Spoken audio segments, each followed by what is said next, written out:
ओम साईराम मैत्रिणींनो, जयश्री फॅशन हबमध्ये मी जयश्री आपल्या सर्वांचं स्वागत करते आणि आजच्या व्हिडिओमध्ये आपण 40 चेस्ट साईजचा फ्रंट पार्ट कसा ड्राफ्ट करायचा हे बघणार आहोत। या ब्लाउजमध्ये आपण बॅक पार्ट हा पॅक घेतलेला आहे आणि फ्रंट पार्टमध्ये डीप नेक विथ कटोरी कशी घ्यायची असते हे आपण डिटेलमध्ये बघत आहोत।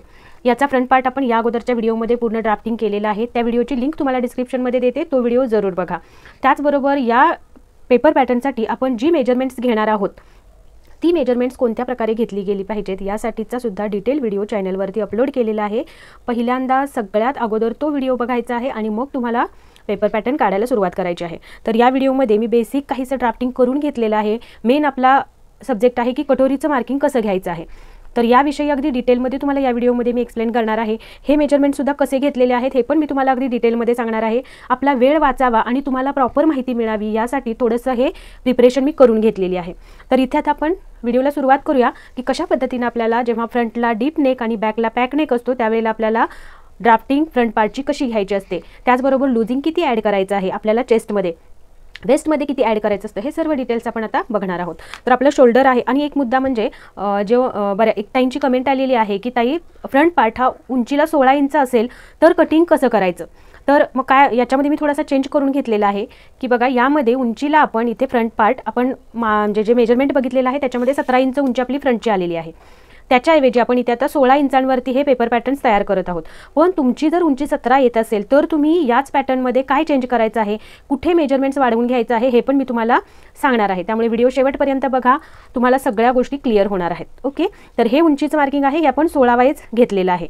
ओके, तर आता इथे आपलं शोल्डर आहे 15च्या अर्धा आपल्याला घ्यायचं आहे 7.5। ओके, तर इथे मी 7.5 वरती मार्क केलं, बंद बाजूकडून 2.5 वरती मार्क केलेला आहे आणि इकडून 1 इंच डाऊन, तर इथे 1 इंच डाऊन केलं आणि बॅक पार्टमध्ये आपण एक चार्ट दिलेला आहे तुम्हाला, त्याच्या वाईज आपण डाऊन केलेला आहे। तर हे वेगवेगळं का घ्यायचं आहे असा एका ताईंचा प्रश्न आलेला आहे मला, तर त्याच्याविषयी मी तुम्हाला इथे थोडंसं एक्सप्लेन करते की बघा डीप नेक असतो त्यावेळेला आपलं शोल्डर आहे ते या बाजूला जाऊन इकडे सेट होतं बरोबर, म्हणून आपण हे मायनस करत असतो आणि इथे मायनस करण्यासाठी हा जो डाऊन यायचा फॉर्म्युला आहे हा वेगळा आहे आणि पॅक नेक असेल तर त्याचा डाऊन यायचा फॉर्म्युला वेगळा आहे, कारण पॅक नेकमध्ये आपल्याला या बाजूने गळा आपला अजिबात खाली येत नाही। जेव्हा डीप नेक असतो त्यावेळेला जेव्हा आपण या पद्धतीने गळा खोलतो त्यावेळेला हा ब्लाऊज या बाजूला सरकतो आणि गळ्याला आपल्याला प्रॉपर रुंदी मिळून जाते, पण जेव्हा गळा पॅक असतो त्यावेळेला तो बरोबर आपल्या शोल्डरच्या म्हणजे गळ्याच्या बाजूला येऊनच इथे स्थिर होतो। त्यामुळे इथून आपला जो शरीराचा स्लोप आहे तो जर प्रॉपर दिला गेला नाही तर मात्र या आर्म होलवरती इथे चुन्या येतात, कारण इथला जर प्रॉपर हा स्लोप आपला घेतला गेला नाही तर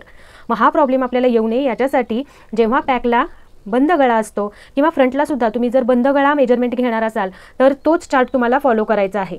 ओके, जो मी तुम्हाला याचा बॅक पार्ट ड्राफ्टिंग करताना दिलेला आहे तो, म्हणजे जेव्हा बोटनेकमध्ये आपण फ्रंटला गळा 4 इंच 4.5 इंच ठेवतो त्यावेळेला तुम्हाला तो चार्ट फॉलो करायचा आहे, कारण त्यामध्ये आपल्याला इथे प्रॉपर स्लोप देणं गरजेचं असतं आणि त्या चार्टमध्ये तुम्हाला ते प्रॉपर स्लोप किती असला पाहिजे यानुसारच तो चार्ट बनवलेला आहे। ओके, हा विषय तुमचा क्लिअर झाला असेल। आता आपण पुढे बघूयात। तर इथे मी शोल्डरच्या अर्ध घेतलं 7.5, 1 इंच डाऊन आलो इथे डीप नेक असल्यामुळे तुमची साईज कोणतीही असो आपल्याला इथे 1 इंच डाऊन यायचं आहे। तर इथून 1 इंच डाऊन घेतलं, यानंतर आपल्याला मुंडाखोली सूत्र वापरायचं आहे। तर इथे आपला डीप नेक आहे त्यामुळे डीप नेकचंच मुंडाखोली सूत्र आपल्याला वापरायचं आहे। तर डीप नेकमध्ये मुंडाखोलीचं सूत्र काय आहे, छाती भागिले 6 प्लस 0.5 आहे। तर इथे आपली चेस्ट आहे 40, त्याला भागिले गेले 4 आणि प्लस करायचं आहे 0.5, तर उत्तर येणार आहे 40 भागिले 4। तर आपली चेस्ट साईज आहे 40, त्याला भागिले करायचं आहे 6 आणि प्लस करायचं आहे 0.5, तर आन्सर येणार आहे आपलं 7.1। तर ते आपल्याला मार्क करायचं आहे, जे आपण 1 इंच डाऊन आलेलो आहोत तिथून खाली 7.1 मार्क केलं, इथेही चेस्ट लाईन ड्रॉ करून घ्यायची आहे। आणि आता आपल्याला शोल्डर किती मायनस करायचं आहे ते बघायचं आहे। याचा फ्रंट पार्ट बघितला त्यावेळेला आपण शोल्डर मायनस किती करायचे आहेत हे डिटेलमध्ये काढून घेतलेलं आहे, तर याच्याचनुसार आपण इथे शोल्डर मायनस करणार आहोत 1.25। हे कसं काढलेलं आहे याचा फ्रंट पार्टचा व्हिडिओ बघा म्हणजे तुम्हाला कळेल। तर इथे आता मुंड्याकडच्या बाजूने 1.25 मार्क केलं आणि आता 1.25च्या या बाजूला किती अंतर राहिलेलं आहे ते आपल्याला बघायचं आहे। तर इथे राहिलेलं आहे आपलं 6.25, जे इथं राहिलेलं आहे तेवढं अंतर आपल्याला या चेस्ट लाईनवरती घ्यायचं आहे। तर हे बघा इथे 6.25 वरती मी मार्क केलं आणि ही उभी लाईन आपल्याला इथे ड्रॉ करून घ्यायची आहे। तर ही असणार आहे आपली मुंडाखोलीची लाईन। तर यानंतर आता आपल्याला पुढचं मार्किंग बघायचं आहे ते म्हणजे total उंचीचं marking.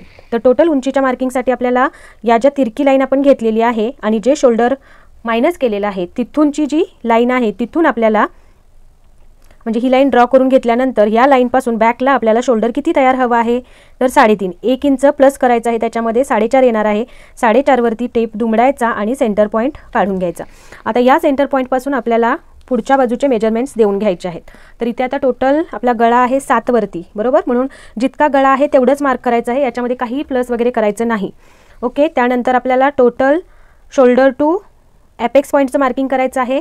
Shoulder to apex point आहे 11, त्याच्यामध्ये अर्धा इंच प्लस करायचं, 11.5 वरती मार्किंग घ्यायचं आहे. आणि यानंतर टोटल उंची आहे आपली 16 इंच तयार घ्यायची आहे, तर 1 इंच प्लस करायचं आहे टोटल उंचीमध्ये आणि इथे मार्किंग घ्यायचं आहे 17 वरती.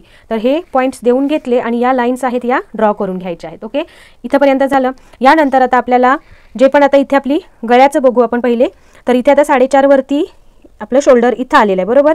यानंतर पुढे गळा किती राहिलेला आहे, म्हणजे ही जी गळारुंदी राहिलेली आहे ती आपल्याला मोजून घ्यायची आहे. तर हे आलेलं आहे आपलं 1.25 इंच, बरोबर. तर 1.25 मध्ये तुम्हाला खालच्या बाजूनी गळारुंदी किती हवी आहे तेवढं ॲड करायचं आहे आणि मग तुम्हाला इथे गळ्याचं मार्किंग करायचं आहे. इथे तुम्हाला गळारुंदी कमी मिळाली आहे असं जरी वाटत असलं तरी हा आपला गळा आहे तो खालच्या बाजूने जेव्हा आपण रुंद घेऊ त्यावेळेला आपल्याला प्रॉपर गळ्याचा शेप इथे वरच्या बाजूने सुद्धा मिळणार आहे. ओके, तर इथे 1.25 आलेला आहे. यामध्ये तुम्हाला इथे खाली 1 इंच 1.5 इंच किंवा 2 इंचपर्यंत तुम्ही इथे ॲड करून मार्किंग घेऊ शकता. डिपेंड तुमच्यावर आहे तुम्हाला खालच्या बाजूने गळा कितपत रुंद हवा आहे. तर इथे मी 1 इंच प्लस केलेला आहे आणि 2.25 वरती मार्क करून घेतलं आणि ही तिरकी लाईन आपण इथे जोडून घेतली. फ्रेंच कर्वचा वापर करून इथे गळ्याचा गोल शेप देऊन घेतला. तर हा आपला आहे फ्रंटचा गळ्याचा शेप. ओके, यानंतर आता आपल्याला शोल्डर टू एपेक्सचं marking apex to apex marking करायचं आहे. एपेक्स टू एपेक्स आहे 8 इंचेस, बरोबर. तर त्याच्या अर्ध येणार आहे 4. तर बंद बाजूकडून 4 वरती मी इथे एक मार्क देऊन घेतला. ओके, हे झालं एपेक्स टू एपेक्स. यानंतर आता आपल्याला कंबर घेरावरती मार्किंग घ्यायचं आहे. कंबर घेरा आहे 31, त्याला भागिले करायचं आहे 4, तर उत्तर येणार आहे 7.75. तर बघा या पद्धतीने इथे मी 7.75 वरती एक मार्क घेतला. आता इथे आपण फ्रंट पार्ट मार्किंग करतोय, त्याच्यामुळे इथे टक्स वगैरे काही ॲड करायचं नाही आहे. इथे आपला टक्स येणार आहे, म्हणजे कटोरी जेव्हा आपण वाढवून घेणार त्यामध्ये आपण टक्सचं मार्किंग ॲड करणार आहोत. तर इथे जेवढा चौथा भाग आहे तेवढाच घ्यायचा आहे. 7.25 आलेला आहे आणि त्याच्या पुढे आपल्याला 1.5 इंच शिलाई मार्जिन घ्यायचं आहे. ते इथे शिलाई मार्जिन घेतलं आणि शिलाई मार्जिनची लाईन शिलाई मार्जिन बरोबर एक्स्ट्रा मार्जिनची लाईन एक्स्ट्रा मार्जिन बरोबर ॲड करून म्हणजे देऊन घेतली. आता यानंतर आपल्याला मुंड्याचं मार्किंग करायचं आहे. तर या लाईनचा आपल्याला सेंटर पॉईंट काढून घ्यायचा आहे. बघा या पद्धतीने सेंटरवरती मार्क केला. सेंटरच्या आतमध्ये 0.25 यायचं आहे. फ्रंट मार्किंग करतोय आपण, त्याच्यामुळे इथून 0.25 आत येणं सर्वांसाठी कंपल्सरी आहे. तर इथे आल्यानंतर इथून आपल्याला ही लाईन तिरकी घ्यायची आहे की जेणेकरून आपल्याला जेव्हा आपण गळ्याचा शेप देऊ त्यावेळेला आपल्याला इथे प्रॉपर शेप देता आला पाहिजे. या पद्धतीने अशी थोडीशी खालपर्यंत लाईन ड्रॉ करून घ्यायची आहे. यानंतर कोण्यातून आपल्याला किती जायचं आहे याच्यासाठी आर्महोल क्रॉस मार्किंग तुम्हाला बघायचं आहे. हा चार्ट आता आपण याच्यामध्ये चेस्ट आहे आपली 40. ओके, आणि आपण फ्रंट भाग ड्राफ्टिंग करतोय. तर याच्यासाठी आपल्याला कोण्यातून 1 इंच घ्यायचं आहे. तुम्हाला तुमची चेस्ट साईज कुठल्या याच्यामध्ये येते ते बघायचं आहे आणि त्याच्यानुसार फ्रंट पार्टमध्ये आणि बॅक पार्टमध्ये क्रॉस मार्किंग घ्यायचं आहे. या चार्टचा तुम्ही एखादा स्क्रीनशॉट घेऊन घ्या. तर इथे कोण्यातून जायचं आहे 1 इंच. तर बघा मी या पद्धतीने इथे 1 इंच तिरकं मार्क केलं आणि इथून आपल्याला आता फ्रेंच कर्व या पद्धतीने सेट करायचा आहे. हा पॉईंट आणि हा इकडे 0.25 आलेला पोर्शन आणि इथून आपल्याला हा मुंड्याचा शेप ड्रॉ करून घ्यायचा आहे. ओके, यानंतर आता आपल्याला जेवढा आपण इथे एपेक्स लाईनवरती म्हणजे एपेक्स टू एपेक्स अंतर मार्क केलं होतं तेवढंच अंतर आपल्याला बघा इथे एपेक्स टू एपेक्स मार्क केलं. हा पॉईंट इथे डॉट देऊन घेतला. आता खालच्या बाजूने आपल्याला कंपल्सरी तुमची साईज कोणतीही असो अर्धा इंच वरती यायचं आहे. हे अर्धा इंच वरती का घ्यायचं असतं, कारण हे जर घेतलं तर आपल्याला पोटावरती ब्लाऊज जो असा वळतो किंवा चुनी पडते, ब्लाऊजला खालच्या बाजूने खूप साऱ्या चुन्या पडतात, तर त्या होऊ नयेत, ब्लाऊज अगदी प्रॉपर उंचीला बसावा यासाठी हे अर्धा इंच मायनस करणं गरजेचं आहे. म्हणून आपण इथेच मायनस केलं तर पुढे येणारे प्रॉब्लेम्स येणार नाहीत. म्हणून अर्धा इंच वर मार्क करून घेतलं. तिरकी लाईन आपल्याला इथे या पद्धतीने घ्यायची आहे आणि हे अंतर आहे हे आपलं मायनस होणार आहे. तर इथे या पद्धतीने मी लाईन्स देऊन घेते, हे मायनस होईल. आता याच्या वरती आपल्याला खाली जी क्रॉस पट्टी आहे ती किती इंचांची हवी आहे हे आपण अगोदरच ठरवून घ्यायचं आहे. किंवा तुम्ही असंही ठरवू शकता की जे पण तुमचं शोल्डर टू लोअर चेस्टचं मार्किंग आलेलं आहे ते बघायचं आहे तुम्हाला. तर ते आलेलं आहे किती 14 इंच, बरोबर. तर इथून सेंटरपासून बघितलं तर इथे येत आहेत आपले 14. तर इथे आपल्याला जेवढी क्रॉस पट्टी खाली तयार हवी आहे त्याच्यामध्ये अर्धा इंच प्लस करून आपल्याला इथलं मार्किंग घ्यायचं आहे. ओके, मी ज्या पद्धतीने तुम्हाला सांगते सेम त्याच पद्धतीने तुम्ही ड्रॉ करा, तुमचा ब्लाऊज अगदी परफेक्ट येणार आहे, याची गॅरंटी मी देते तुम्हाला। तर बघा इथे आता आपल्याला खालच्या बाजूनी 2.5 इंच क्रॉसपट्टी तयार हवी आहे, तर मी काय करणार आहे, अर्धा इंच प्लस करून 3 वरती मार्क करून घेतलं। तर या पद्धतीने जिथे ही तिरकी क्रॉस लाईन आलेली आहे तिथूनच वरती आपल्याला 3 वरती मार्क करायचं आहे। ही लाईन ड्रॉ करून घेतली। यानंतर क्रॉसपट्टीच्या या पोर्शनचा शेप येण्यासाठी आपल्याला इथून वरती 1 इंचांवर मार्क करायचं आहे। 1 इंच किंवा पाऊण इंच तुम्ही तुमच्या कम्फर्टनुसार वरती येऊ शकता। मी इथे 1 इंच घेतलेला आहे, म्हणजे 1 इंचपासून पाऊण इंचपासून 1.25 इंचपर्यंत तुम्ही इथे किती वरपर्यंत घेऊ शकता। तर इथे या पद्धतीने वरती घेऊन मी इथे क्रॉसपट्टीचा वापर करून ही लाईन वरपर्यंत जोडून घेतली। यानंतर हे जे 4 इंच आपलं इथं आलेलं आहे एपेक्स टू एपेक्सचं अंतर, सेम ते आपल्याला या क्रॉस लाईनवरती 4चं मार्किंग देऊन घ्यायचं आहे आणि ही स्ट्रेट लाईन ड्रॉ करून घ्यायची। आता आपल्याला इथला मेन पार्ट बघायचा आहे, तो म्हणजे आपल्याला कटोरीचं मार्किंग कसं करायचं आहे। ओके, तर कटोरीच्या मार्किंगसाठी सिंपल तुम्हाला 32च्या म्हणजे 35च्या आतमध्ये जर तुमची कटोरीचं म्हणजे चेस्टचं अनमार्किंग असेल, म्हणजे फुल चेस्ट आहे ती तुमची 35च्या आत असेल, तर तुम्हाला कटोरीचं मार्किंग घेताना हे जो आपल्या एपेक्स पॉईंटचं अंतर आलेलं आहे तिथून या बाजूचं म्हणजे फिटिंगच्या लाईनच्या बाजूचं बघायचं आहे अंतर किती येते आणि सिंपल त्याला या पद्धतीने दुमडून टेप दुमडून जे पण येणार आहे अंतर ते मार्क करायचं आहे। तिथून बंद बाजूकडे किती आलेलं आहे बघायचं, तर हे आलेलं आहे 6.5 आणि त्यानुसार इथे या लाईनवरती पण तेवढंच मार्क करायचं, स्ट्रेट लाईन ड्रॉ करायची आणि इथून 1 इंच मार्क करायचं आहे। तर हे जे आहे हा आपला गळ्याचा शेप, त्याच्यावरती 1 इंच आपलं कुठे जुळते बघायचं। ही जी लाईन आहे यावरती आपलं 1चं मार्किंग ठेवायचं आणि जिथे वर जुळणार आहे 1चं मार्किंग तिथे आपल्याला डॉट पॉईंट देऊन घ्यायचं आहे आणि कोण्यातून इथून आपल्याला 2, 2.25 आणि 2.5 असे 3 पॉईंट देऊन घ्यायचे आहेत बघत आहात त्याप्रमाणे। ओके, आणि त्यानंतर ही लाईन जोडून घ्यायची, ही स्ट्रेट लाईन असते ती देऊन घ्यायची आणि कर्व शेप देऊन मार्किंग घ्यायचं आहे। पण इथे आता आपली चेस्ट साईज किती आहे 40, तर 40 जेव्हा तुमची चेस्ट साईज 35च्या वर असेल तर तुम्हाला कटोरीचं मार्किंग घेताना हे जे फिटिंगचं मार्किंग टाकलेलं आहे आपण, तर हे किती आहे बघायचं, तर हे आहे 10.6। ओके, तर 10.6 याला भागिले करायचे आहे 3, तर उत्तर येणार आहे आपलं 3.5। ओके, तर हे 3.5 आपल्याला एपेक्स लाईनवरती फिटिंगच्या बाजूने मार्क करायचं आहे। तर 3.5 हे जेव्हा मी इथे मार्क करेन त्यावेळेला आपला हे पहा इथे येईल आणि इथून पाठीमागे आता आपल्याला ही जे आपलं अंतर आहे ते मोजून घ्यायचं आहे, तर ते आलेलं आहे आपलं इथे 6। ओके, तर इकडून 3.5 आणि इथे आलेलं आहे आपलं 6। ओके, तर या पद्धतीने आपलं हे 6 इंचेस आलेलं आहे। अजून एक पद्धत आहे ती म्हणजे कोणती, तुमची जी पण चेस्ट साईज असेल आता 40 आहे तर त्याला म्हणजे छाती भागिले 6 मायनस 0.5 करायचं, छाती भागिले 6 मायनस 0.5 केलं तर उत्तर येणार आहे आपलं 6.1। म्हणजे हे सुद्धा जवळपास त्याच दरम्यान येत आहे आपलं अंतर। त्यामुळे कटोरीचं मार्किंग करत असताना तुम्हाला या दोनही पद्धतीतली कुठली सोपी वाटणार आहे त्याच्यानुसार तुम्ही घेऊ शकता। ओके, तर इथे जे आपलं आलेलं आहे 6, तर तेच आपण इथे घेणार आहोत 6। सेम या क्रॉस लाईनवरती क्रॉसपट्टीच्या लाईनवरती पण 6 मार्क करायचं आहे आणि या 2 पॉईंटमधून जाणारी एक उभी लाईन आपल्याला ड्रॉ करायची आहे। ओके, यानंतर हे 1 इंच आलेलं आहे जे आपण या गळ्याच्या लाईनवरती घेतलेलं आहे, त्यातून या पद्धतीने जाणारी एक लाईन आपल्याला इथे ड्रॉ करायची आहे। तर मी इथे 2.25 मधून जाणारी लाईन घेत आहे, तुम्ही 2 मधून किंवा 2.5 मधून जाणारी लाईनसुद्धा घेऊ शकता। तर या पद्धतीने शेप देऊन घेतला आणि हा कोना आहे आपल्याला इथे नको आहे, तर हा कोना घालवण्यासाठी या पद्धतीने आपल्याला इथे प्रॉपर राऊंड शेप देऊन घ्यायचा आहे कटोरीला। तर हा असणार आहे आपला कटोरीचा प्रॉपर शेप। ओके, यामध्ये जर तुम्हाला काही समजलं नाही, अडचण असेल तर कमेंटमध्ये जरूर सांगा, आपण त्याच्यानुसार तुम्हाला मी एक्सप्लेन करण्याचा प्रयत्न करेन। आणि इथे बघा हा जो गळ्याचा शेप आहे तो तुम्हाला अजून ब्रॉड हवा असेल तर इथेच तुम्ही या पद्धतीने 3.5 वरती जर मार्क केलात, बघा मी इथे दाखवते, हे तुम्हाला वेगळ्या मार्करनी दाखवते की जेणेकरून जर तुम्हाला खालच्या बाजूनी गळा रुंद हवा असेल तर काय चेंजेस होतील तेही तुम्हाला इथे लक्षात येईल। तर बघा इथे मी खालच्या बाजूनी 3.5 वरती गळा घेतला तर इथे येणार आहे तो सेम या पॉइंटमध्ये आपल्याला ही लाईन मिळवायची आहे। ओके, यानंतर कर्व शेप पट्टीचा वापर करून इथे आपल्याला गळ्याच्या गोलाईचा शेप देऊन घ्यायचा आहे।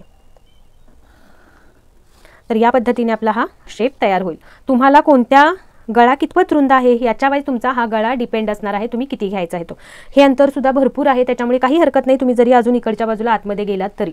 ओके, तर या पद्धतीने आपला हा गळ्याचा शेप झाला। यानंतर आता आपल्याला मायनस कुठे कुठे करायचं आहे ते बघायचं आहे।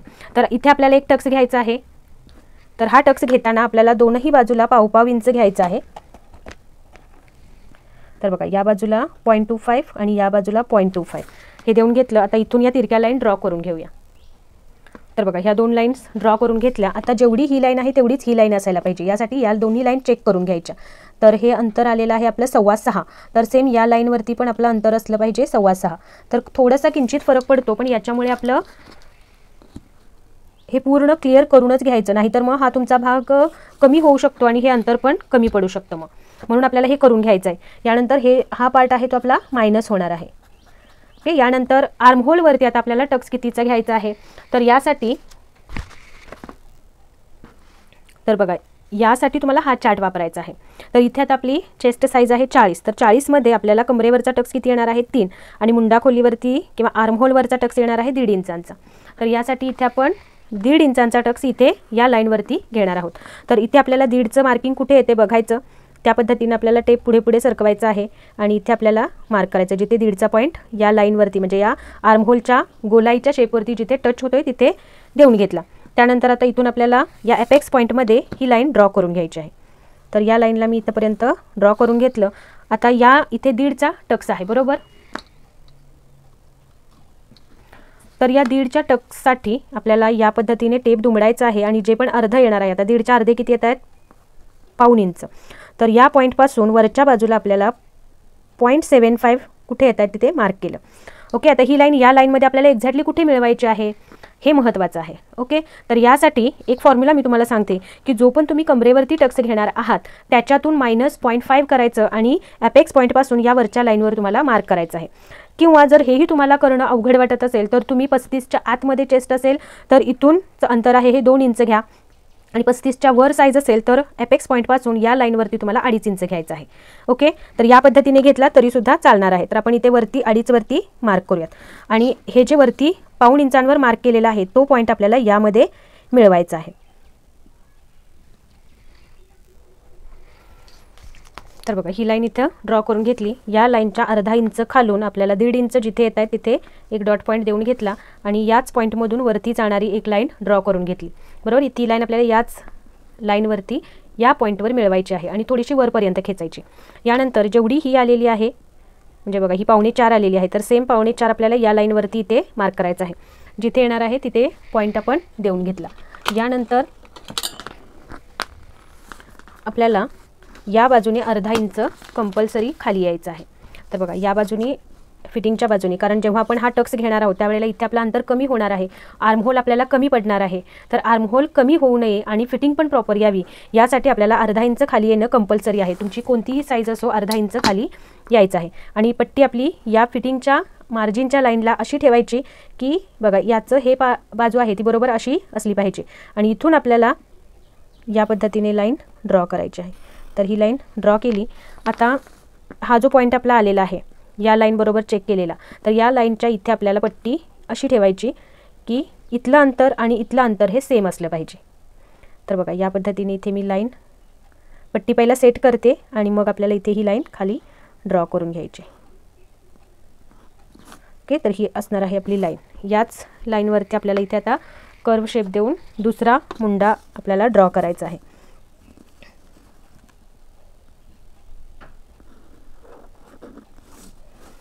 तर आता हे जे आहे ते आपलं मायनस होणार आहे. ओके, हे पण अंतर आपलं इथलं आहे ते मायनस होणार आहे. तर हे सर्व पॉईंट मायनस झाल्यानंतर आपल्याला प्रॉपर कटोरीचा शेप मिळणार आहे. तर या पद्धतीने आपलं हे ड्राफ्टिंग झालेलं आहे.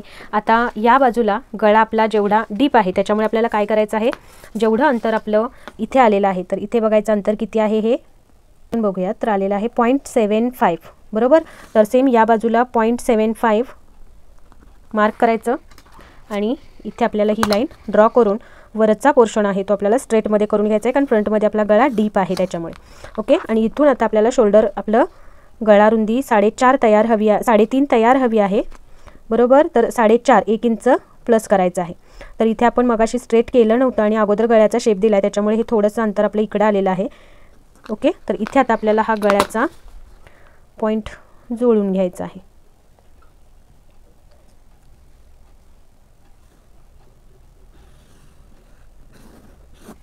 ओके, याच पद्धतीने इथून फक्त हा शेप आतल्या बाजूने किंचित येईल.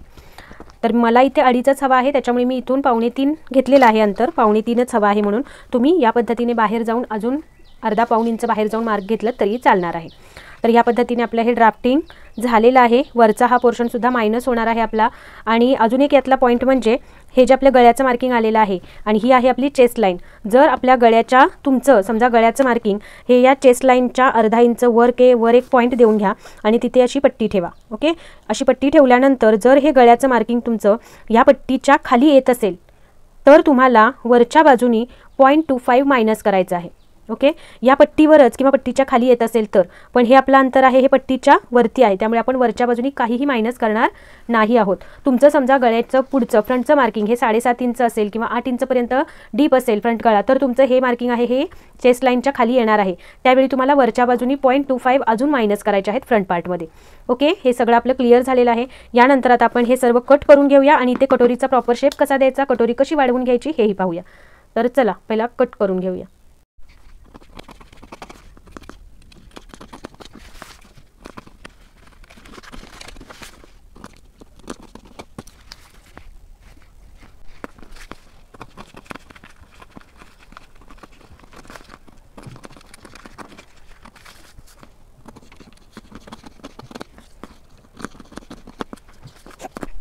ओके, आता हे आपलं कटिंग झाल्यानंतर आपल्याला हा टक्स आहे तो मायनस करून घ्यायचा आहे. तर बघा हे जे अंतर आहे ते आपल्याला या पद्धतीने फोल्ड करून याच लाईनवरती खालच्या फोल्ड करून घ्यायचं आणि इथे आपल्याला स्टेपलर करून घ्यायचं आहे. ओके, तर हे स्टेपलर केल्यानंतर हा जो आपला आता बघा हा जो मुंडा आपण नवीन ड्रॉ केलेला आहे त्याच्याबरोबर हा मुंडा घेर आपला प्रॉपर होत आहे. तर आता आपल्याला याचा शेप कट करून घ्यायचा आहे.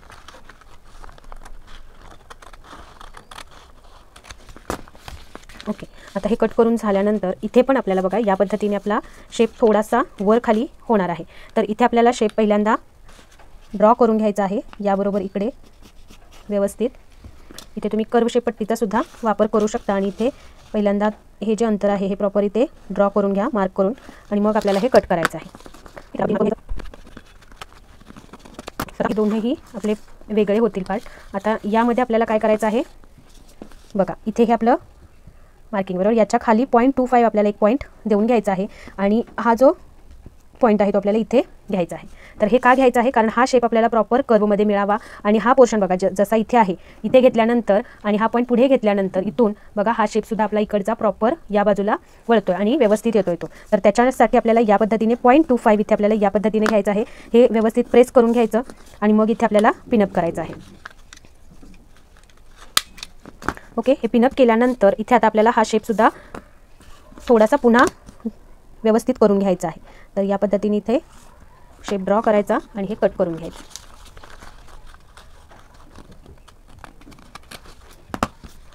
ओके, तर हे आपलं झालेलं आहे साईड पार्ट कटोरीचा. त्यानंतर हा आहे कटोरीचा पोर्शन. कटोरीमध्ये सुद्धा इथे आपलं जेवढं हा पोर्शन दुमडलेला आहे तो दुमडलेलाच राहू द्यायचा आहे आणि इथे आपल्याला पिन करून घेतला तरीही चालणार आहे. ओके, तर हे पिनअप करून घेतलं आणि यामध्ये तुम्हाला आता एक मी अजून सांगणार आहे या कटोरीचा याच्यावरती जे जे आपली मेजरमेंट्स आहेत ते आपण पहिला लिहून घेऊया. ओके, चेस्ट साईज आहे आपली 40, वेस्ट आहे 31, शोल्डर आहे आपलं 15 आणि फ्रंट हाईट आहे 16, बॅक हाईट आहे 14.5. तर या दोन मेजरमेंट्समध्ये बदल होऊ शकतात. बॅक हाईट 15 असू शकते, फ्रंट हाईट 17 असू शकते. तर त्याच्यानुसार या पॅटर्नमध्ये कुठे आपल्याला वाढवायचं आहे कुठे कमी करायचं आहे ते पण तुम्हाला लास्टला सांगणार आहे. ओके, तर हे मेजरमेंट्स आपण इथे लिहून ठेवले. याच्यानंतर आता आपल्याला बघायचं आहे की कटोरीचं मार्किंग आणि याच्यामध्ये मार्जिन्स कुठे कुठे द्यायचे आहेत ते. तर जिथे मी प्लस तुम्हाला दाखवत आहे त्या भागावर आपल्याला अर्धा इंच मार्जिन ॲड करायचं आहे. इथे खाली अर्धा इंच आणि ही जी क्रॉस पट्टी आहे इकडे हुकाई पट्टीसाठी आपल्याला या बाजूला अर्धा इंच ॲड करायचं आहे आणि ही वरच्या बाजूला लागणार आहे कटोरी जोडायला आणि साईड पार्ट बरोबर. तर इथे अर्धा इंच. तर या बाजूला आणि या बाजूला अर्धा इंच मार्जिन ॲड करून आपल्याला फायनल पार्ट काढायचे आहेत. तर हा आपला बॅक पार्ट आहे आणि हे फ्रंट पार्टचे दोन पार्ट आपल्याला याच्याबरोबर जुळवून घ्यायचे आहेत. तर बघा इथे आपण या पद्धतीने फिटिंगची लाईन आहे या लाईन बरोबर इथे आपल्याला हा आपला फ्रंटचा पार्ट ठेवायचा तो या खालच्या फिटिंगच्या लाईन बरोबर मॅच करायचा. इथे जेवढं अंतर जसं येत आहे त्या पद्धतीने येऊ द्यायचं आहे आणि याच लाईनला आपल्याला इथे मार्क करून घ्यायचं आहे. ओके, इथंपर्यंत झालं. यानंतर हा आपला क्रॉस पट्टीचा पोर्शन याच लाईनला मॅच करायचा आहे. इथे ठेवला, यानंतर इथे ठेवायचा आहे आणि इथून हा पॉईंट जसा आहे तसा आपल्याला इथे जेवढं अंतर दिसतंय आपल्याला तेवढं मार्क करायचं आहे. ओके, तर या पद्धतीने मार्क केल्यानंतर आता हे दोन्ही पार्ट आपण बाजूला काढून ठेवूयात. ओके, जेव्हा डीप नेक असतो त्यावेळेला आपला ब्लाऊज शोल्डरवरून खाली व्यवस्थित येतो आणि प्रॉपर होतो, पण जेव्हा पॅकला बंद ब्लाऊज असतो त्यावेळेला ब्लाऊज हा वरच्या बाजूने खाली अजिबात येत नाही. त्यामुळे ही 14.5 उंची आपल्याला थोडी जर कमी वाटत असेल तर आपण इथे म्हणजे टोटल 15 इंच तयार राहील या हिशोबाने जर घेतलं तर आपण टोटल 16 वरती मार्किंग करूया. ओके, आणि त्यानंतर ही लाईन आपण या लाईन बरोबर जुळवून घेऊया. तुम्हाला जर उंची इथे मला उंची 15 तयार हवी आहे बॅकमध्ये, त्यामुळे मी 15 वरती मार्किंग करते. तुम्हाला जर 14.5 बरोबर जायचं असेल तर तुम्ही या लाईन बरोबर घ्यायचं आहे. तर 14.5 बरोबर घ्यायचं असेल तर काय करावं लागेल आपल्याला, ही 14.5 बरोबरची लाईन आहे ती मी तुम्हाला वेगळ्या पेननी दाखवते.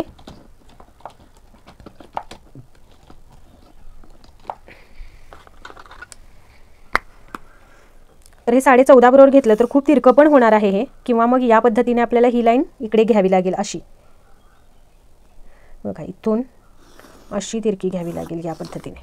ओके, आणि जर 16 बरोबर आपण घ्यायचं म्हटलं, म्हणजे 15 उंची तयार हवी असेल तर 16 वरती आपण मार्क करून घेतलं तर 16 बरोबर घ्यायचं असेल तर या पद्धतीने आपल्याला ही लाईन घेता येऊ शकते. ओके, तर या पद्धतीने आपलं ड्राफ्टिंग होईल. तुम्हाला 14, 14.5 बरोबर जायचं असेल, 15 बरोबर जायचं असेल त्यानुसार इथे तुम्ही उंचीचं मार्किंग घ्यायचं आहे. तर इथे आपण 16 बरोबर म्हणजे पाठीमागून आपल्याला जर 15 तयार राहील या हिशोबाने आपण हे घेतो. ओके, तर हे इकडून आणि बघा या पद्धतीने घेतल्यामुळे कसं होतं, एवढं आपलं शोल्डर येऊन सुद्धा म्हणजे मुंडाखोली घेऊन सुद्धा साईडच्या बाजूला आपल्याला इथे हे प्रॉपर अंतर मिळालेलं आहे. ओके, तर आता हे बघा, हे जसं थोडंसं इथं खालीवर वाटतंय ना,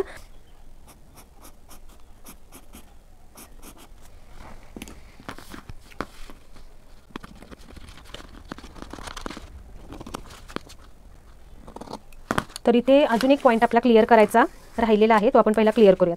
तर इथे आता जेव्हा आपल्याला बॅक साईडला शोल्डर 3.5 इंच तयार हवं असतं बरोबर, तर काय 3.5 तयार हवं आहे तर आपण इथे 4.5 वरती मार्क केलं बरोबर. पण जेव्हा आपल्याला हे शोल्डर 3.5 तयार हवं असतं त्यावेळेला या बाजूनी आपल्याला काही अंतर मायनस करावे लागतात. ओके, तर ते किती करायचे, तर बघा इथे थोडासा आपला चेंज होणार आहे. तर बघा इथे 3.5 इंच जर तुम्हाला तुमचं रेडी शोल्डर हे 1.5 ते 2 इंच ठेवायचं असेल तर या शोल्डरमधून आपल्याला मायनस करायचे आहेत 0.75. ओके, या बाजूने जर शोल्डर तुमचं इथलं तयार 2, 2.25 ते 3 मध्ये असेल तर मायनस करायचे आहेत 0.5. आणि जर तुमचं शोल्डर 3, 3.25 ते 3.5 इंच असेल तर तुम्हाला मायनस करायचे आहेत 0.25. ओके, आणि जर तुमचं 7 म्हणजे 3.75च्या पुढे जर शोल्डर असेल म्हणजे रेडी शोल्डर तर मात्र तुम्हाला या शोल्डरमधलं काहीही मायनस करायचं नाही आहे. ओके, हे तुमच्या लक्षात राहील. हा चार्टसुद्धा तुम्ही लिहून घ्या, खूप इम्पॉर्टंट आहे. जेव्हा आपल्याला शोल्डर मायनस करायचं असतं त्यावेळेला म्हणजे बॅक नेकमध्ये शोल्डर किती मायनस केलं गेलं पाहिजे त्यासाठीचा हा चार्ट आहे. तर या पद्धतीने मायनस करायचं आहे आपल्याला. आता आपलं रेडी शोल्डर आहे किती 3.5, म्हणून आपल्याला मायनस किती करावे लागतील 0.25. तर हे मायनस करायचं आहे आपल्याला या बाजूने 0.25.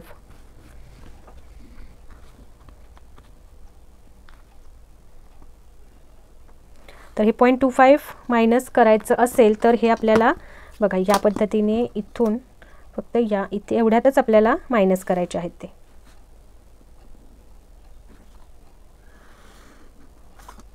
या पद्धतीने मग हा जो पोर्शन आहे तो आपला 3.5 इंच रेडी गळ्याचा तो थोडासा आतमध्ये येणार आहे. तर 3.5चं आपलं हे 4.5 आपल्याला इथे भेटणार आहे. ओके, 4.5 आणि मग आपल्याला हा गळा या पद्धतीने खाली असा येणार आहे. इकडे गळ्याचा शेप फक्त थोडासा चेंज होईल आपला.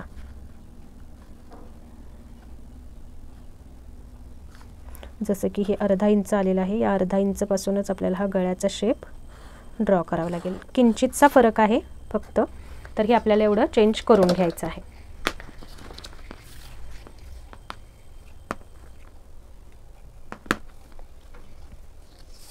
आणि जर तुम्ही नाही आता हा गळा आपला फुलच पॅक आहे त्याच्यामुळे नाही केलात तरी चालेल, पण जर तुमचं शोल्डर या इथून खाली म्हणजे गळ्यातून खाली 3.5-4 इंचपर्यंत घेणार असाल तर तुम्ही 4-4.5 इंचपर्यंत घेणार असाल तर या बाजूनी 0.25 जरूर मायनस करा. आता इथे आपला गळाच कमी आहे बरोबर, 1 ते 1.5 इंचच आहे, त्यामुळे या बाजूनी हा पोर्शन कमी नाही केला तरीही चालणार आहे. पण धरून चाला की जर इथे बोटनेक टाईप गळा घेणार असाल तर हा पोर्शन मायनस करायचा आहे. तर चला या पद्धतीने आपलं हे ड्राफ्टिंग झालेलं आहे. हे काही मी कट करणार नाही आहे, गळा पूर्ण पॅकच आहे त्याच्यामुळे हे अंतर राहू देणार आहे. तर हे आपले या ह्याच्याबरोबरचे साईड पार्ट आणि हे तयार झालेले आहेत. तर आता आपल्याला याचा मुंड्याचा घेर पण मी तुम्हाला मोजून दाखवणार आहे की मागल्या आपला प्रॉपर मुंडाही बसला पाहिजे. तर मुंडा घेर आहे आपला 18 इंच. तर 18च्या अर्धे 9 येतात बरोबर. तर आता हा टोटल इथंपर्यंतचा बॉडीवरचा आपण घेतलेला आहे बरोबर. त्याच्यामध्ये लुझिंग ॲड होऊन शिलाईसहित अर्धा इंच आतून येईल तो बरोबर मार्जिनसहित येईल. पण आता आपण मार्क म्हणजे मोजत असताना याच लाईनवरती मोजणार आहोत की त्याच्याबरोबर अर्धा आला पाहिजे. आणि आतून जेव्हा अर्धा इंच येईल त्यावेळेला तो लुझिंग ॲड होऊन येणार आहे जेवढा असायला पाहिजे तेवढा. तर इथून आता मी अर्धा इंच वरचं शिलाईचं मार्किंग सोडून देते आणि इथून आता हा राऊंड शेप मोजणार आहे मी. तर हा आलेला आहे 9.5. ओके. तर यामध्ये पण आता आपल्याला हे अर्धा इंच वरच्या बाजूनी सोडून दिलं आपण. हे पहा अर्धा इंच शिलाईचं मार्किंग आणि इथून आता 9.5चा टेप लावूयात आपण. तर बॅक पार्टमध्ये 9.5 आलेला आहे. तर इथे 9.5 वरती ठेवला बरोबर आणि हा शेप राऊंडमध्ये मोजून घ्यायचा आहे. तर बघा हे बरोबर 18.5 आलेला आहे म्हणजे अर्धा इंच लुझिंगच आलेला आहे. हा पोर्शन तुम्हाला कुठेही टाईट वगैरे होणार नाही, काही नाही. फक्त कमी नाही यायला पाहिजे. 18 आलाय, 18पेक्षा 18.25 18.5 आले चालणार आहे. ओके. तुम्ही इथे फक्त टीप थोडीशी आतल्या बाजूनी घेतला तर हा तुमचा पोर्शन मुंड्याला टाईट किंवा लूज करण्याचा पोर्शन होऊन जाणार आहे. त्याच्यामुळे जास्त आलेला चालणार आहे, कमी आला नाही पाहिजे. ओके. तर या पद्धतीने आपला हा सुद्धा आपला पोर्शन रेडी झालेला आहे. आणि आता याचा कटोरी कशी वाढवून घ्यायची ते आपण आता बघूयात. यामध्ये मार्जिन कुठे कुठे वाढवायचं ते मी तुम्हाला सांगितलेलंच आहे. आता इथे चेस्ट 40 आणि वेस्ट 31, फ्रंट हाईट 16 आणि बॅक हाईट 14.5 किंवा इथे 15 आहे आपली बरोबर. तर इथे आपण 15च घेतलेली आहे या पार्टमध्ये. तर याच्यावरही लिहून ठेवूया. Chest 40, waist 31, front height 16, back height 15, shoulder आहे 15 आणि ठीक आहे. हे सर्व मेजरमेंट्स आपण याच्यावरती लिहून ठेवलेले आहेत. तर नेक्स्ट टाईम जेव्हा या पद्धतीने मी एखादा पेपर पॅटर्न स्टिच करेन तेव्हा तुम्हाला कसं कटिंग घ्यायचं आहे ते पण दाखवणार आहे. तर बघा हा आहे आपला चेस्ट 40चा कटोरीचा पॅटर्न. ओके. तर याच्या हा कसा वाढवून घ्यायचा हे आपण बघणार आहोत. तर याचा पहिला तर आपल्याला सेंटर पॉईंट काढून घ्यायचा आहे. सेंटरला नॉच देऊन घ्यायचं. ओके. यानंतर खालच्या बाजूनी आपल्याला अर्धा इंच मार्क करायचं आहे. तर बघा इथून अर्धा इंच मार्क केलं. इथून इथंपर्यंत आपल्याला तिरकी लाईन ड्रॉ करून घ्यायची. हे कट करून घ्यायचं आपल्याला. ओके. तुमची कटोरी म्हणजे बेसिक कटोरी काढणार आहात त्याच्यामध्ये कंपल्सरी तुम्हाला या पद्धतीने करून घ्यायचं आहे. ओके. तर हे करून घेतल्यानंतर आता इथे आपल्याला कटोरी कागदावर ठेवताना या बाजूला अंतर राहिलं पाहिजे या हिशोबाने आपल्याला ठेवून घ्यायचे आहे आणि वरच्या बाजूला पण अर्धा इंच अंतर असलं पाहिजे. या पद्धतीने ठेवून ही ड्रॉ करून घेऊया आहे अशी. तर बघा जशी आहे तशी मी कटोरी इथे ड्रॉ करून घेतली आणि हे पॉईंट पण इथे देऊन घेतले. ओके. तर बघा यानंतर हा पोर्शन मी उचलून बाजूला ठेवला. सेंटर पॉईंट मार्क करून घेतलेला आहे. या बाजूला हुकाई पट्टी लागणार आहे, या बाजूला अर्धा इंच आणि वरच्या बाजूला कटोरी साईड पार्ट बरोबर जोडणार आहोत त्या बाजूला अर्धा इंच या पद्धतीने घेतलं. आणि या बाजूला 1.5 इंच, कारण 3 इंच आपण टक्स घेणार आहोत कमरेवरचा, तर तो आपल्याला इथे घ्यायचा आहे. तर दोनही बाजूंना 1.5 इंच होईल अर्धा अर्धा घेतल्यानंतर. तर इथे आता आपल्याला या पद्धतीने ही लाईन पुढे ड्रॉ करायची. इथे ही लाईन पुढंपर्यंत ड्रॉ करायची. ओके. त्यानंतर हे जेवढं अंतर आलेलं आहे 5.5 तेवढंच इथे येते का? ओके येत आहे. तर ही लाईन आपण इथे जोडून घेऊया आणि या पॉईंटपासून या पॉईंटपर्यंत आपल्याला आता कर्व शेप देऊन घ्यायचा आहे. जर तुम्हाला हाताने जमणार असेल तर हाताने द्या. या पद्धतीने कर्व शेप देऊन घ्यायचा आपल्याला. आणि यानंतर इथून खाली आता जे आपण अंतर 1.5 इंच वाढवलेलं आहे बरोबर, त्या लाईनचा आपल्याला सेंटर पॉईंट घ्यायचा आहे. तर इथून इथंपर्यंत मार्क केलं बरोबर हा आपला सेंटर पॉईंट आलेला आहे. या सेंटर पॉईंटच्या खाली 1.5 इंच आपल्याला घ्यायचा आहे. तर बघा इथे मी 1.5 वरती एक पॉईंट देऊन घेतलं. तर इथे 1.5 वरती पॉईंट दिल्यानंतर या पॉईंटपासून इथे 5.25 आणि इथून 5.25 बरोबर सेम येत असेल तर ही लाईन आपल्याला खाली ड्रॉ करून घ्यायची आहे. तर या अगोदर आपल्याला ही एपेक्स लाईन पण ड्रॉ करून घेऊयात. बघा या पद्धतीने आपण मगाशी पॉईंट दिलेले होते तीच लाईन आपल्याला पुढे ड्रॉ करून घ्यायची आहे. ओके. आणि या लाईनचा सेंटर पॉईंट काढून घ्यायचा.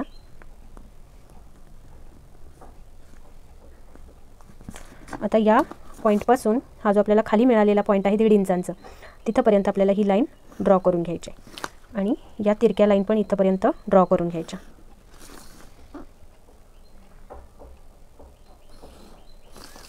ओके, या पद्धतीने आपण हे कटोरीचा पोर्शन वाढवून घेतला. यानंतर आता कटोरीमध्ये अजून एक पार्ट बघायचा आहे, तो म्हणजे आता इथून अर्धा इंच आपल्याला डॉटेड लाईन देऊन घ्यायची, कारण ही असणार आहे आपली शिलाईची लाईन. बरोबर, अर्धा इंच प्रॉपर इथे शिलाईमध्ये आपल्याला दाबायचंच आहे. ओके, तर या पद्धतीने अर्धा इंच घेतलं. या बाजूने पण अर्धा इंच आपलं हुकाई पट्टीसाठी जसं इथे घेतलेलं आहे तसंच सेम या बाजूला पण अर्धा इंच आपलं लागणार आहे. तर यासाठी या पद्धतीने मी इथे ही डॉटेड लाईन देऊन घेते की ही लाईन आपली शिलाईची असणार आहे यासाठी. ओके, ही लाईन शिलाईची, ही पण शिलाईची. आता आपल्याला इथे कटोरी तयार कितीची हवी होती? 6 इंचांची. बरोबर, तर यासाठी आपल्याला काय करायचं आहे, जे अर्धा इंच इथं आपण मार्क केलं तिथून या बाजूला 6च्या अर्धे किती येतात? 3. बरोबर, 3 वरती मार्क करायचं आहे. तर आता इथे जेवढे राहणार आहेत ते आपलं टक्स राहणार आहे. तर इथे बघा बरोबर आपला 1.5 इंचांचा टक्स राहिलेला आहे. या बाजूने पण सेम आपल्याला 3 इंचांवर मार्क करायचं आहे, कारण कटोरी आपली 6 इंचांची आहे. त्यामुळे 3 वरती मार्क केलं, पुढे राहणार आहे तो आपला टक्स राहणार आहे 1.5 इंचांचा. या पद्धतीने आपल्याला टक्सचं मार्किंग करून घ्यायचं आहे. आता इथे हे ज्या एपेक्स पॉईंट बरोबर या लाईन जोडून घ्यायच्या. ओके, यानंतर अजून एक पॉईंट आहे, तो म्हणजे जेवढा आपला या बाजूचा टक्स आहे 3.25 इंच, तेवढाच आपला या बाजूला पण आलेला असला पाहिजे. तर बघा इथे आपला बरोबर 3.25 इंच आलेला आहे. हे जे आपण अर्धा इंच मगाशी मायनस केलं हे खालच्या बाजूनी, त्यामुळे आपल्याला ह्या लाईन अगोदरच प्रॉपर मिळाल्या. हे जर तुम्ही कट नाही केला तर मग तुम्हाला इथून या लाईन बरोबर ही लाईन ॲडजस्ट करून मग इकडे लाईन घ्यावी लागते. ओके, तर यासाठी आपल्याला अगोदरच आपण ते मायनस केल्यामुळे आपला हा पोर्शन बरोबरच आलेला आहे. आणि आता हा आपला साईड पार्ट आहे तो याबरोबर बरोबर होतोय का ते पण आपल्याला बघून घ्यायचं आहे. तर या बाजूला अर्धा इंच शिलाईचं अंतर वाढणार आहे आपलं, तर हा मी बरोबर इथे लावते. या बाजूला पण अर्धा इंच शिलाईचं अंतर येणार आहे याच्यामध्ये, पण ही शिलाईचं अंतर आणि हा पॉईंट बरोबर एकत्र असणार आहेत, म्हणून याच लाईनवरती आपण चेक करून घेणार आहोत. तर बघा या पद्धतीने हा शेप मी जुळवून बघितला, तर हा बरोबर इथे आला. आणि याच्या खाली अर्धा इंच आपल्याला शिलाईचं अंतर वाढवायचं आहे, तर ते अंतर आपलं या पद्धतीने इथे येणार आहे. ओके, तर हे इथे येणार आहे, त्याच्यामुळे आपण हा पॉईंट इथे घेतला तरी चालणार आहे, किंवा हा पॉईंट आहे तो या बाजूला वरती 5 इंच एक्स्ट्राच द्यावा लागतो, त्याच्यामुळे तो वरच्या बाजूला राहिला तरीही चालणार आहे. ओके, तर हे आपण काही कट नाही करणार आहोत. या बाजूने इकडे वरती थोडासा आपल्याला तिरकं घ्यावंच लागतं वरच्या बाजूला, ते मी स्टिचिंगच्या वेळेला तुम्हाला सांगते. ओके, तर या पद्धतीने आपला हा कटोरीचं मार्किंग करून झालेलं आहे. तर हे आपण आता कट करून घेऊया. जर तुम्ही या पद्धतीने कटोरीचं मार्किंग घेत असाल तर तुमची कटोरी कुठेही कमी किंवा जास्त होत नाही, चपटी होत नाही. आणि कटोरी कट करताना नेहमी तिरक्या कपड्यावरती कट करायची आहे, की ज्यामुळे तुमची कटोरी तिरकी होणार नाही. जर तुम्ही तिरक्या कपड्यामध्ये घेतली नाही तर मात्र कटोरी चपटी होते. त्यामुळे व्यवस्थित कटिंगच्या वेळेला मी तुम्हाला तेवढी भाग व्यवस्थित एक्सप्लेन करेनच, की कटोरी तुम्ही कुठल्या भागामध्ये कट करायची असते, तिरकं कापड म्हणजे काय असतं हे सुद्धा जरूर एक्सप्लेन करेन. तर बघा या पद्धतीने हे कटोरी आपली रेडी झालेली आहे. यानंतर इथे तुम्ही शिलाईमध्ये जितकं अंतर घेणार आहात, आता इथे मी 3 सूत आतमध्ये मार्क करणार आहे, या बाजूने पण 3 सूत आणि वरून सेंटरपासून पण 3 सूत आणि या लाईन्स इथे मी ड्रॉ करून घेते. तर हे शिलाई मार्जिन आहे आपलं, जे आतमध्येच ठेवून आपल्याला कट करायचं आहे.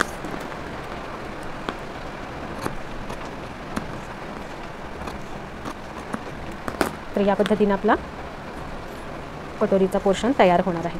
आणि इथे आता आपल्याला नॉच देऊन घ्यायचा आहे, की जेणेकरून इथंपर्यंत आपला हा टक्स असणार आहे. आणि आता बघा आपला हा कटोरीचा जेव्हा कटोरी तयार होईल त्यावेळेला,